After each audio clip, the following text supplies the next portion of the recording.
मैं डॉक्टर जयशंकर शाही, associate professor Hindi विभाग, बाबू शुभाराम राजकीय कला महाविद्यालय अलवर, आप सबका स्वागत करता हूँ। बीए प्रथम वर्ष के अनिवार्य हिंदी से संबंधित महाकवि सूरदास के साहित्य पर निरंतर संवाद आपके साथ चल रहा है।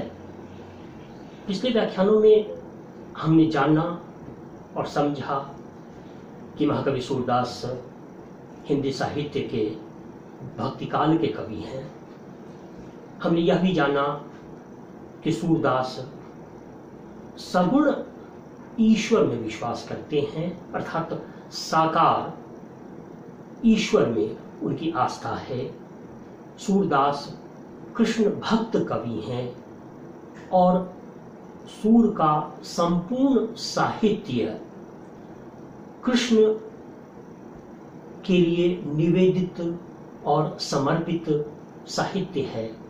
कृष्ण की भक्ति की मंदाकिनी हम सूर के साहित्य में देखते हैं।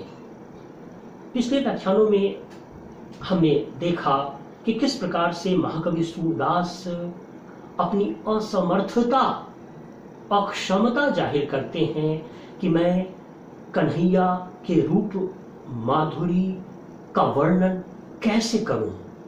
उनके पास शब्द नहीं है। कन्हैया के रूप का जो आकर्षण है, कन्हैया की जो सुंदरता है, उसका चित्रण सूरदास कहते हैं कि वह वर्णन से अतीत है। उसका वर्णन कहां तक मैं करूं, यह सूरदास कहते हैं। पंक्ति फिर से देखते हैं और फिर आगे के पंक्तियों पर वाचन हम करेंगे और भावार्थ साथ साथ हम प्रस्तुत करते चलेंगे। हमने जाना कि सूरदास कहते हैं, कहां लो वर्णो सुंदरताई। बाल कृष्ण की सुंदरता को कहां तक मैं वर्णन करूं। सुंदरता की चर्चा पिछले व्याख्यानों में हमने चर्चा की थी कि कृष्ण के बारे में शास्त्रकारों ने कहा कि कृष्ण वह है जो आकृष्ट करता है। कृष्ण में अपार, अनंत, अपरिमित आकर्षण शक्ति है। वह ऐश्वर्य से युक्त है, वह सुंदरता से युक्त है। और जब अंग्रेजी साहित्य के महान कवि किट्स लिखते हैं, beauty is truth and truth is beauty, that is all in know on earth and need to know। सुंदरता ही सत्य है, सत्य ही सौंदर्य है और यही शाश्वत तथ्य है इस धरती के लिए। यह किट्स कवि का कहना है। आदिकाल के कवि विद्यापति ने भी लिखा, जन्म अवधि हम रूप निहार ली, नयन न तिरपित भेल। सुंदरता की वही चर्चा यहां महाकवि सूरदास करते हैं और अपनी असमर्थता जाहिर करते हैं कि बाल कृष्ण की सुंदरता का वर्णन मैं नहीं कर सकता, मेरे पास शब्द नहीं है। कृष्ण की सुंदरता वर्णन से अतीत है। तो आगे के जो वाक्य हैं उस पर हम चर्चा करेंगे। पिछले व्याख्यान में हमने देखा कि किस प्रकार से महाकवि सूरदास कल्पना करते हैं कि बाल कृष्ण के भाल पर जो विभिन्न रंगों की मणियां सुशोभित हो रही हैं लटकन के रूप में, नीलमणि अर्थात नीलम, श्वेत मणि अर्थात सफेद हीरक मणि, सफेद हीरा, पीतमणि अर्थात पुखराज और लाल मणि अर्थात मूंगा।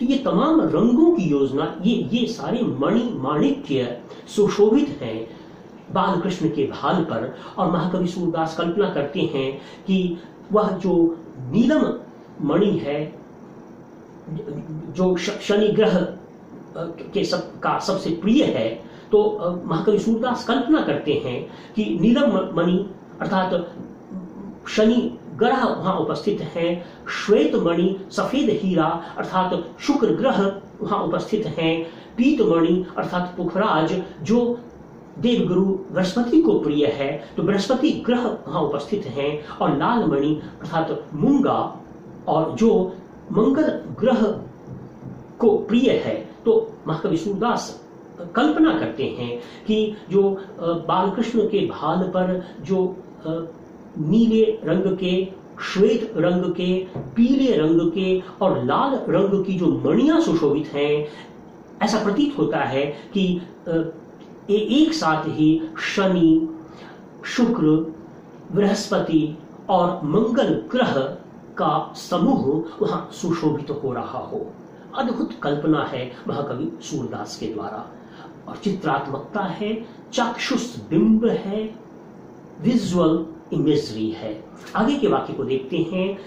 दूध दंत दुति कही न जाति, कछु अद्भुत उपमा पाई, किलकत हसत दुरति प्रगटति मनु, घन में बिज्जू छटाई, खंडित वचन देत पूरन सुख, अलप अलप जल पाई, गुजरुनि चलत रेणु तल मंडित, सूरदास बलि जाई।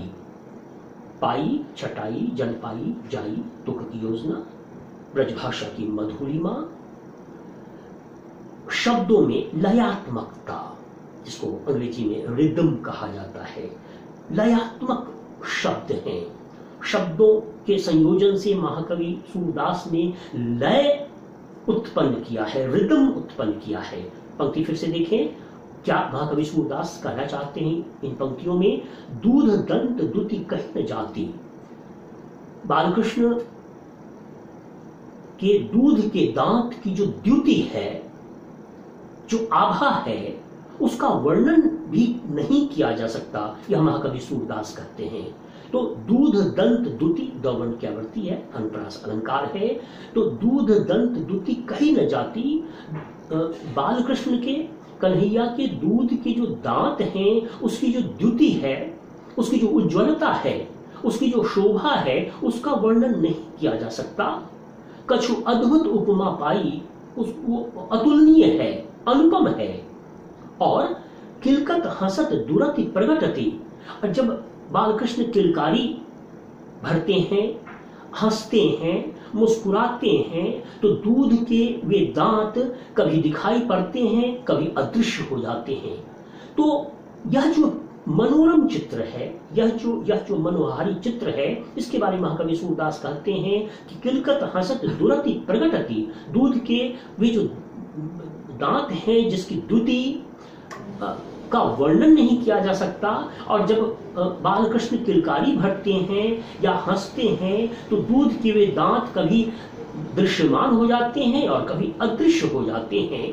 और महाकवि सूरदास कल्पना करते हैं कि ऐसा लगता है मनु घन में बिज्जू छटाई, जिस प्रकार से काले काले बादलों के बीच में अकस्मात बिजली छिटक जाती है, बिजली चमक जाती है, श्वेत आभा की बिजली चमक कर चकाचौंध कर देती है। ठीक उसी प्रकार से बालकृष्ण के दूध के दांत की जो द्युति है, कभी वो दिखाई पड़ती है, कभी वह अदृश्य हो जाती है। तो बिल्कुल काले काले घने बादलों के बीच में जिस प्रकार से श्वेत आभा की बिजली चमक जाती है, ठीक उसी प्रकार से यहाँ बालकृष्ण के दूध के दांत की द्युति, उज्ज्वलता, आभा का चित्रण महाकवि सूरदास कर रहे हैं। मनु शब्द के माध्यम से यहाँ हम देख रहे हैं कि उत्प्रेक्षा अलंकार है। तो किलकत हसत दुरति प्रगटति मनु, घन में बिज्जू छटाई, बिज्जू कहते हैं बिजली को, विद्युत को, घन कहते हैं बादल को। आगे की पंक्ति, खंडित वचन देत पूरन सुख, और तोतली वाणी में वो कुछ कुछ बोलते हैं, खंड खंड में वो कुछ बोलते हैं, छोटे छोटे शब्द बोलते हैं। तो खंडित वचन देत पूरन सुख, और उनकी उस तुतलाहट को सुनकर, उनकी उस खंडित वाणी को सुनकर पूर्ण सुख मिलता है सबको। तो खंडित वचन देत पूरन सुख, अलप अलप जल पाई, रुक रुक कर वे तोतली वाणी में कुछ कुछ बोलते हैं, खंडित वाणी बोलते हैं, और उसको श्रवण करके अपार सुख मिलता है। तो हमने इन वाक्यों में चित्रात्मकता के तत्व देखे, साथ साथ ध्वन्यात्मकता भी है कि बालकृष्ण की तोतली वाणी की ध्वनि भी हम सुन पा रहे हैं। तो इस कविता की यह विशेषता है, इस पद की यह विशेषता है कि इसमें चित्रात्मकता भी है, साथ साथ ध्वन्यात्मकता भी है। और अंतिम जो वाक्य है इस पद का, खंडित वचन देत पूरन सुख अलग अलग जल पाई, घुचुरनि चलत रेणु तन मंडित सूरदास बलि जाई। सूरदास कवि कहते हैं कि घुटनों के बल सरक रहे हैं, चल रहे हैं बाल कृष्ण कन्हैया, घुटनों के बल चल रहे हैं और उनका तन रेणु से मंडित है, अर्थात धूल धूसरित है, धूल से मज्जित, धूल से मंडित उनका तन है और घुटनों के बल वे चल रहे हैं। घुटुरनि चलत रेणु तन मंडित शब्द का संयोजन मसृण है, मधुर है और शब्दों के माध्यम से महाकवि चित्र बना रहे हैं। बिल्कुल हमारी आंखों के सामने चित्र साकार हो जाता है कन्हैया का और घुटनों के बल चलते हुए उस बालकृष्ण का, जिनका तन रेणु से मंडित है। तो घुटुरनि चलत रेणु तन मंडित शब्द बहुत ही मीठे हैं, ब्रजभाषा की मधुरिमा का एहसास हमें होता है।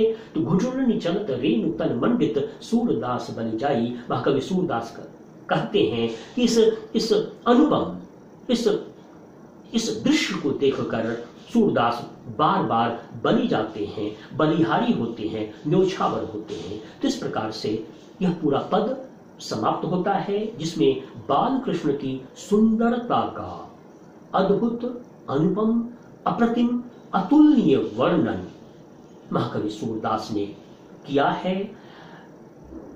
हमने दृश्य बिंब भी देखा, हमने ध्वनि बिंब को भी देखा, साथ साथ जो तुक की योजना है उसका अवलोकन हमने किया, लयात्मकता है उसका, उस तथ्य से हम परिचित हुए और इसमें माधुर्य गुण है, ब्रजभाषा का प्रयोग है और इस प्रकार से यह पद समाप्त होता है।